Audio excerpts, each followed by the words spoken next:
Okay, ladies, we are going to turn some fabric into a faux leather that we can use to make the little dolly bows is what they call them. So I'm going to show you what all we need. This right here is a fabric stabilizer, and it's got the iron-on sticky side here. Because for some reason this side doesn't stick very well, even though it's supposed to. I also use the double-sided one that you peel off. It's like the heat bond stuff, okay? Also have a piece of, this is flannel, rainbow flannel. I wanted to use flannel just to kind of show you that there are certain fabrics that you can still use for our faux leather. Fleeces and furs, things like that obviously won't work. Okay, and then the last thing we need is, this is iron-on vinyl. You can get all of this stuff at Walmart. So it's like just a clear vinyl iron-on thing to give it that shiny leather look. So the first thing we're going to do is we're going to take our piece of flannel here, and we need the back side, and we're going to first put on our double-sided peel off heat bond stuff, because we need that to go in between the fabric and the fabric stabilizer. So I cut these out to match exactly. You want it to match exactly so that when you iron it on, it doesn't stick to your ironing mat.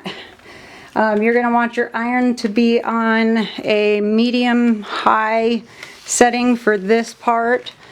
You can have your steam on, it's fine. And you just go over this pretty well until you know it's stuck down pretty good. So I'm just going to go over it a few times here. And you really want to make sure that's stuck really good on there. That way when you peel this off, it doesn't also peel off the heat bonding stuff, okay? Alright, so let's check that here. So you just go and peel a corner of it here and see if it's gonna come off easy.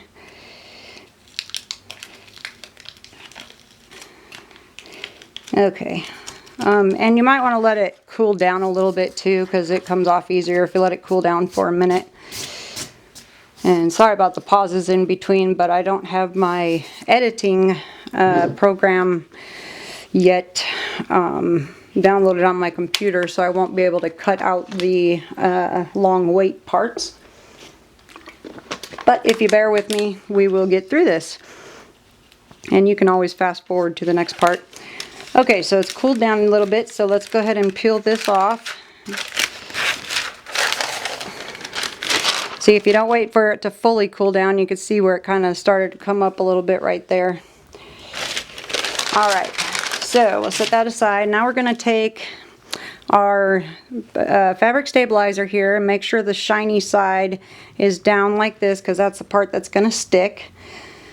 So that way the whole thing is sticking really good with the heat bond stuff. Like I said, I've worked with this stuff a lot, and I have found that this stuff likes to peel back up. And when you're doing those bows and you have to cut little, you know, patterns out throughout the whole thing, you want every single part of it to stick really well. Okay, because if you don't, it's going to bunch up and look really bad. So go ahead and set that down, and you can keep your iron on the same setting. And go ahead and tack that down really, really good. You want to iron it for a little while until that absolutely is stuck, and you can turn the fabric over and iron the other side too to make sure that you iron it on both sides. If you do it that way, then you know it's going to be sticking really well. And sorry if the camera is kind of wiggling. It's attached to my table that I'm ironing on, so I will try to go slower and more careful so we don't give you googly eyes. I just wanted to show you this really quick because it's so fun. I love picking out different kinds of fabrics that I can turn into my little faux leather things to turn into hair bows. And when we're done with it, you're going to see what I mean and what it looks like, and you're going to have just as much fun as I have doing this, I am sure. Especially if you're a hair bow-holic like I am. By the way, you can also join me on Facebook. Look up Hair Bow-holics. Do it yourself, buy, sell, and trade.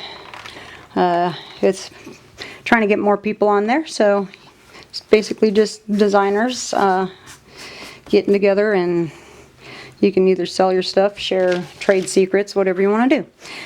Okay, so that's stuck pretty good. So now we've got a backing, and if you want, just to mention really quick, you can put another layer onto this back side if you want. Basically a copy of what we do on this side, you could do on this side too. So you can even back this with another fabric using the heat bond and then another fabric. You can leave it like that on the inside raw, or you can even put another layer of the vinyl on the inside as well as the outside, especially those ones where you're going to see both the inside and outside. Most of the ones I make, you only see the outside really, you don't see the inside too much, so I'm not going to worry about it right now. Okay, so now we're going to take our vinyl, our iron-on vinyl here, make sure I matched it up to where I cut it, and we are going to peel it off of here, if I can do this. Okay, it likes to get a little tricky. Now it is sticky on the back side, and that's just basically to really hold it in place, and it's not too sticky, so if you have to move it around a little bit, you can. But yeah, then you want to kind of pat it down a little bit so that it will hold in place while you iron it. And don't ever touch your iron to this side directly, because it will melt and you will burn the heck out of it, and it will stick to your iron and you will have to throw it out and buy a new iron. Okay, so we've got that on. Now we take this piece that we just peeled off of there, and we are going to place it over this. Make sure the shiny side is down over the vinyl part, and then you're going to turn your iron down. You want it off the steam, and you want it kind of on a medium heat, okay? Because if you have that one too high, it's going to take the gloss out of this vinyl. So you don't want it too hot, and if it's too cool, it won't stick right. So you really want it at a good medium heat. And you can play around with your temperature settings, play around with little squares to see what is the best setting for your iron. And so we're going to go over it like this and make sure that we got it sticking down really nicely. And you don't want to go over it too much, because like I said, then it'll start to dull it and it won't be as shiny and nice. And you can kind of test it, see, pull it back a little bit and see how it's doing on stickability. So yeah, that seems to be sticking really nicely there. So we're going to peel that off, and we've got a nice little shiny, shimmery. Once it cools down, it'll get really shiny again too. Right now it's a little bit hot, so it's going to look a touch dull, but I promise you it shines back up. Okay, so now we've got that back part that's got a nice thickness to it. We've got the front part that is going to be nice and shiny. And I have to let this cool fully before I start moving it around, or it's going to crease and look really bad. So you want to let it sit for a while, let it fully cool. If you need to touch over it again really quick to make sure all the pieces are stuck down well, go ahead. But make sure your iron's on a, like medium to low setting for that. So that you don't overcook it, okay? And this with the stabilizer and the stuff on the front and that bonding in between is going to give it a nice thick, complexion, I guess you would say. I don't know how you would say a thickness. So that way when you start putting your patterns on here, cut them out, then folding them in, they'll look really good. And I'm going to show you a couple of the bows that I just made out of some that I did with comic strip fabric, so that you can see what I'm talking about.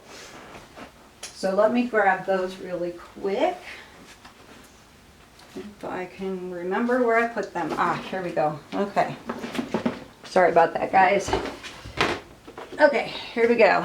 Now you can see how really cool these are. This is a cotton polyester type blend. I got it at Walmart in the little 99-cent fat quarters section, and you can see it's shiny and it's nice, and it's got, you know, that thing on the back that gives it a nice thickness, and see how it's holding really nicely its shape and everything. That's because of using the stiffener and stuff and that heat bonding. So, and that's what you're going to come up with in the end. And you can just layer little ones on top of big ones, any kind of fabric you want, and they look really awesome. So that's my lesson today. Just wanted to give you a really quick lesson. Hope you enjoyed it.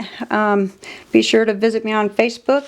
You can type in the Hairbow Market or the Hairbow Master, either one. It will go to one of my fan pages. Thank you and have fun.